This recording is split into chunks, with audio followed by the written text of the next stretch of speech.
Assalamu alaikum wa rahmatullahi ta'ala wa barakatuhu. Barkanku da zuwa wannan channel ɗin mai albarka wato Idris Modist. Kamar yadda kuka sani, hannu dai yana daga cikin abubuwan da suke ƙayata ɗinki. To wannan shi yasa bayan mutum ya gama ɗinki akwai buƙatar ya samu hannu mai kyau da zai sa ma ɗinkin shi domin ɗinkin ya ƙara kyau. So a tutorial ɗin da za mu yi bayani akan yadda ake yanka ruffled hand irin wannan hannun kenan. So da farko za mu samu yadi kamar haka, ko da yake ni wannan zai amfani da lining ne, sai in yanka basic sleeves na pencil hand. Zan yanka pencil hand. So kamar yadda kuka san mutum zai yanka pencil hand zai yi amfani ne da faɗin kaurin dantsa na hannu. So bayan ya yi amfani da faɗin kaurin dantsa na hannu sai ya ƙara kamar inci 1 na allowance. So shi ne zai zama faɗin hannun da zai cire. So tsawon hannun da zan yanka ina son kamar inci 14 ne. So tunda hannun da kuka gani kun ga step biyu ne hannun, to zai zama step ɗin gurin plate ɗin ina son ya zama inci 4. So kun ga a wannan step ɗin na sama kun ga yana buƙatar inci 10 kenan. So in na tashi auna inci 10 zan ƙara inci ko 1 na allowance ɗin ɗinki. Sai in auna inci 11 kun gani. So na auna inci 11 haka, so sai in yanke haka kun gani. So wannan shine tsawon hannu na step ɗin farko da zan yi. Daga nan to zan zo in cire gurin armpit, gurin da za mu sa a jikin armhole. So kun ga sai in auna inci 5 a nan. Na auna inci 5 to zan yi cuff ya haɗe da ƙasa kamar haka kun gani. Ne cuff, wannan shine yadda muke cire hannu. Free hand kawai za ka ja ka wannan cuff ɗin haka sai ka fitar. Kun ga yadda gurin sa. So daga nan abin da zan yi, zan zo in auna faɗin damtsen hannun wanda yake inci 8 zan sa a gurin, wanda tunda inci 16 ne zagayen gurin damtsen hannun. Sai in sa inci 8, sai can daga ƙasa nan zan sa inci 13. Inci 13 an raba gida biyu kun ga inci 6.5 kenan. So zan sa inci 6.5 a nan kun gani. So sai in haɗe. Bayan na haɗe, wannan shine faɗin hannun. So sai in ƙara ko da rabin inci ne na allowance ɗin ɗinki, ko rabin inci ko inci 1 ya danganta.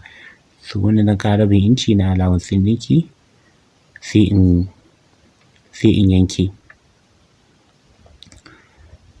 So wannan shine step ɗin sama na hannun. Yanzu za ku ga abin da zan yi ma wannan. Bayan na yi wannan na ajiye, so zan ɗauko atamfa wanda shine zan yi tattara a sama da shi. So ya danganta da yanayin girman tattaran da nake so. Wannan tattaran da nake so ba wani babba bane, ɗan madaidaici. To kun ga sai in ninka atamfan haka. Kar ku manta hannu biyu ne zan cire. Tunda riga, kun san riga dai hannu biyu ne riga, to zan cire hannu biyu ne gaba ɗaya. So in na yi haka kun ga zan yanke shi kun gani. In na yanke yanzu zan auna kamar dai yadda ake yanka rafa ko kuma peplon kun gani.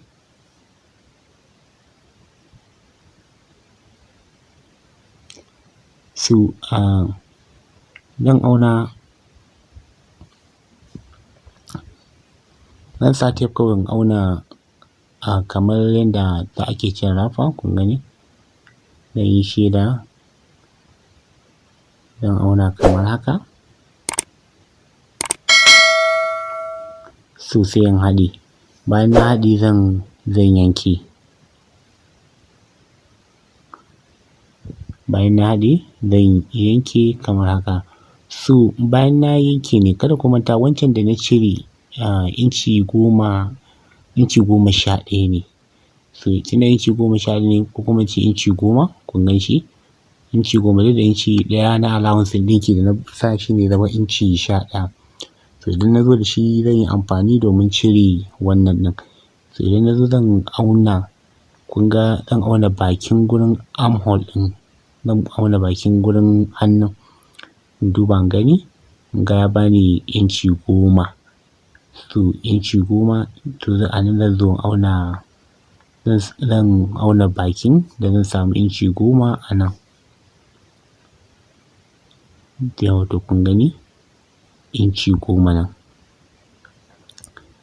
So bayan na auna inci 10 haka, abin da zan yi kawai zan yanke in cire gurin. So in na auna na yanke na cire gurin, sai in auna tsawon abin da ya rage min nan ya kai tsawon wancan hannun. To in ya kai tsawon wancan hannun zan bar shi da kamar inci 1. So zan yanke, kun gani? Yau to nan shine gurin bakin hannun, wancan kuma shine gurin ƙarshen hannu inda za a jona da wannan. To wannan gurin da kuka gani ya yi faɗi, yanzu abin da zan yi ko zan ɗaura a jikin landing sai in yi tattara. Amma kafin nan zan rage kamar inci 1 a ta ƙasan nan, saboda kada gurin zai iya zoɓawa haka, zai zoɓa, to sai in rage kamar inci 1 in ƙara cuff ɗin shi haka.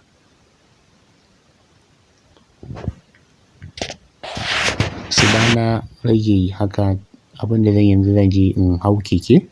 Na hau keke kun ga ƙarshen hannun nan haka. So haka zan samu baki, wannan na yi shaida ne saboda in gane gaba da baya. So guda biyu na yanka a haɗe, yanzu zan raba sai inda na hannu biyu ne wannan.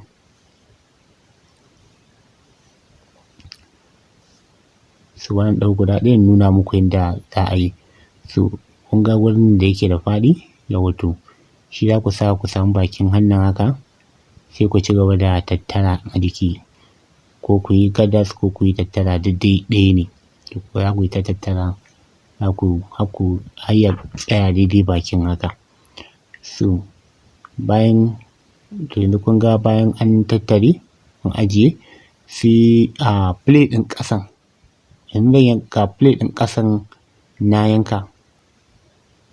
So kun ga plate ɗin ƙasan da ta wannan rafa na ƙasan da za a sa step na biyu ɗin kenan wannan.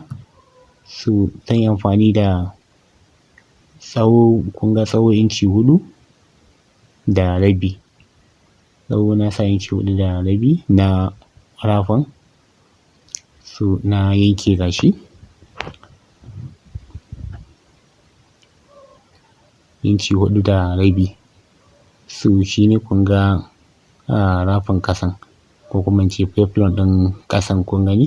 So wancan bayan na juya, bayan na sa landing na juya, so kun ga shi yanda hannun zai zama bayan kun yi wannan tattaran, kun ga yanda hannun zai zama.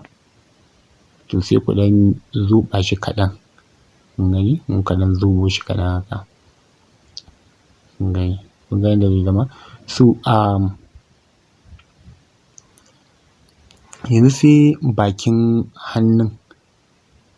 Bakin hannun, abin da za mu yi a bakin hannun shine za mu saita wannan shape ɗin na gurin armhole. Shape ɗin inda za mu sa armhole, za mu saita shi da atamfan da landing ɗin sai mu take. Za mu saita sai mu take, mu fitar da wannan shape ɗin na gurin armhole. So bayan mun yi wannan sai mu ɗau measurement ɗinmu na hannu, na faɗin hannu, to sai mu haɗe. Bayan mun haɗe sai mu jona mai wannan teflon ɗin. So kun gani bayan an jona, kun ga yanda hannun zai zama. Kun ga yanda hannun yake, hannun gwanin ban sha'awa. So don Allah ku danna mana subscribe, ku danna mana alamar ƙararrawa domin samun bidiyoyinmu da zarar mun ɗaura.